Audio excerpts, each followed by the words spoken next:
Hi, and a big welcome back to my channel.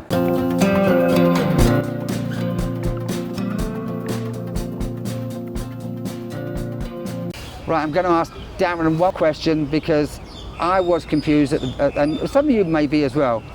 We're now in late March, yes? Yes. Oh, it's almost April, and Darren's wearing a mask. Why are you wearing a mask, Darren? Right, the reason I'm wearing the mask is the law in Hong Kong, you don't need to wear a mask anymore, but a lot of people are still wearing them, and a lot of people I know are wearing them. I had COVID in December. Quite a few of our family hasn't had it yet, so I think just because it's easy to wear, I'll just carry on wearing it. So you're still taking precautions? Yes, yeah. So there we have it. So some of you out there are saying COVID's finished, I'm taking my mask off, and you're ripping them off, you know, several months ago, and some people are still concerned. Can't blame them, it's entirely up to them as individuals. No, you've got my support. Do what you want to feel safe. That's it, do what you want to do, whatever rocks your boat, really. Yeah, whatever rocks your boat. And of course, and if you're one of those bad people who still like to break in factories and steal things, then wearing a mask is a good way of preventing getting caught. Hi, welcome back to my channel. I'm in Hong Kong and I've met up with a chap by the name of Darren. He's got his own YouTube channel, and because of YouTube, that's basically how we first met online, talking about our events and the things that are happening. Darren, nice to meet you. Nice to meet you, Tony. I think one of the first conversations we had, I think we'd landed in Thailand. Yeah. I think you were already there. Yeah. And your video came up on our feed, and I thought, Tony's here. And then you'd gone to Hong Kong. Yes. Hong Kong was the first place I visited. So I think I sent you a message saying, we're on our way to Hong Kong. Yeah. We're in Thailand. And I think at that point we sort of our paths crossed in a different direction. Was it literally crossed over? Yeah, I think when you came back to Thailand, we were in Bangkok. You were, where were you? I went back to Jom Tiem, which is about 90 minutes from Bangkok. Yeah. Okay.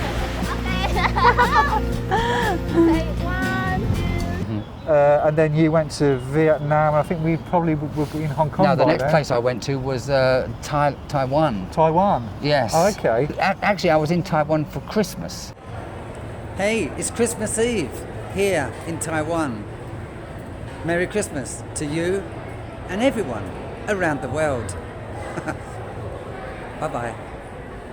Yeah, so we were already here. Right, okay. Yeah. If someone else was trying to get to mainland China, can you give them any advice? Yeah, I mean, if you're still in your home country, you obviously you want to apply from there. At the time, you couldn't do that when I left the UK.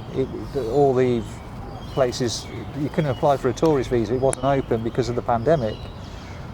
Since then, China's opened up, and the last thing that they opened up was the tourist visa. They were opened up for work visas. Do you know when this opened up?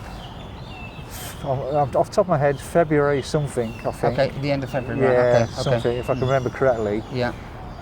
And then the systems in Hong Kong's changed a lot, where before when I've done it, you could just pop into the office with the paperwork and pretty much do it the same day, then come back for your visa in a few days later, where now you have to do it online, print the paperwork off, upload the photo, book an appointment to hand your paperwork over, and then find out whether you've done it correctly.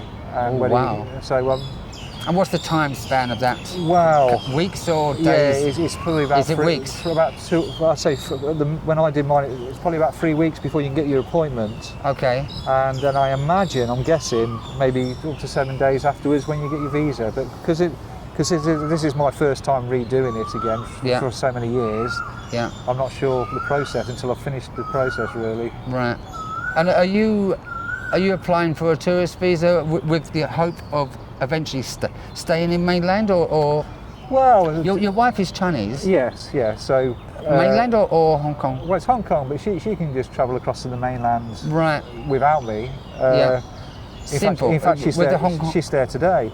Oh wow! She's popped over just for the day. Maria? Yeah, she's popped over just for the day with a friend, and she'll be back probably quite late this evening now. Whereas me, Maria, if you're watching this, I hope you had a bloody good time. I'm sure Darren's a little envious. Yeah. I am actually. Yeah. So, Yeah. until I get my visa, I have to meet you in the park and have a chat. Yeah. Meet in the park. Yeah. Okay. On a personal note, I mean, I was a teacher in mainland China for almost 16 years, 15 years and a bit. If I do go back, it would have to be in a different kind of industry, in a different business. What kind of business would you do? Or are you hoping to retire and never work again? Really? Well, I mean, at the minute, I'd say I'm early retirement. Yeah. But Yeah. I can come out of retirement if I want to, I guess. Well, you could. Yeah. But I think you should. I mean, you've still got lots of energy. What if you retire? What would you do if you retire? Well, Well, the thing is, there's lots of places I'd like to travel to in China, just because. I mean, I've been to Shanghai. Yeah. Obviously, Guangzhou, Shenzhen, Hainan Island. Yeah. But there's lots of places in between, and all around China, which is you've got to see. So you're going to sightsee? I mean, I still haven't even been to Beijing yet. Yeah, so, I've not been to Beijing either. Yeah. So, but you can't sightsee for the next 20 years. No, but I think over the next year or two, maybe so. Hi. Hello. Yeah. Maybe so over the next 2 years, we'll take the opportunity just to see a few things. Okay, and then just And then decide what we want to decide do. what you Yeah. Yeah. It's quite possible if you're living with someone and you're sightseeing for a couple of years. After a period of time, you may get a little tired and may need a part-time job at least. Yeah. Yeah. Oh, well, that'd be interesting. What's the name of this park that we're in? It's Victoria Park. Victoria Park. There's a statue of Queen Victoria somewhere. Does it derive from Queen Victoria? Yeah. Right. Yeah. Okay. From the Okay. colonial times. Yeah.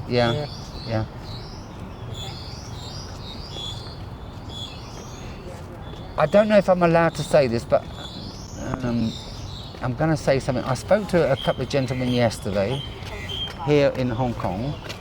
They're going to try and go around the camera. Please don't knock it over. No, it's Yeah, okay. please do, please do. Yeah. No, sorry, no. I spoke to a couple of gentlemen yesterday, and I discovered that these three guys I spoke to, they all grew up at the same time, Yeah. and then their parents moved away. One went to New Zealand, one went to California, and the other one went to Australia. And they studied in those respective countries for 12, 15 years, whatever.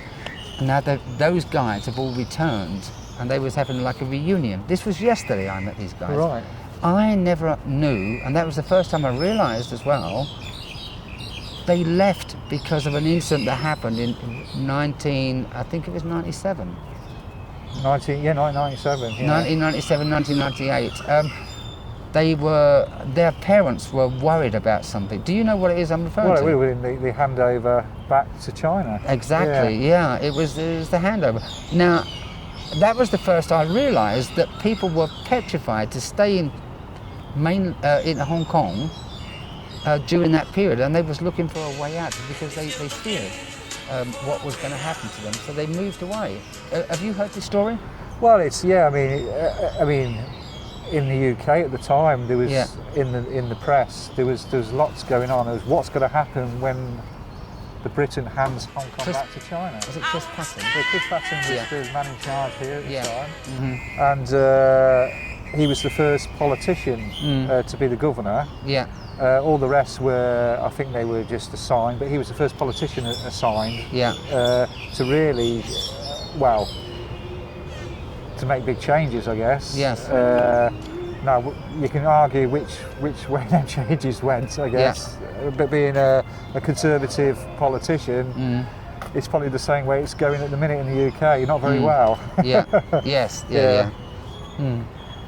Anyway, so I'm going to close this here because there's actually been several different topics of discussion, although we're in Hong Kong, but I don't want to make it. I don't want to start another fresh topic.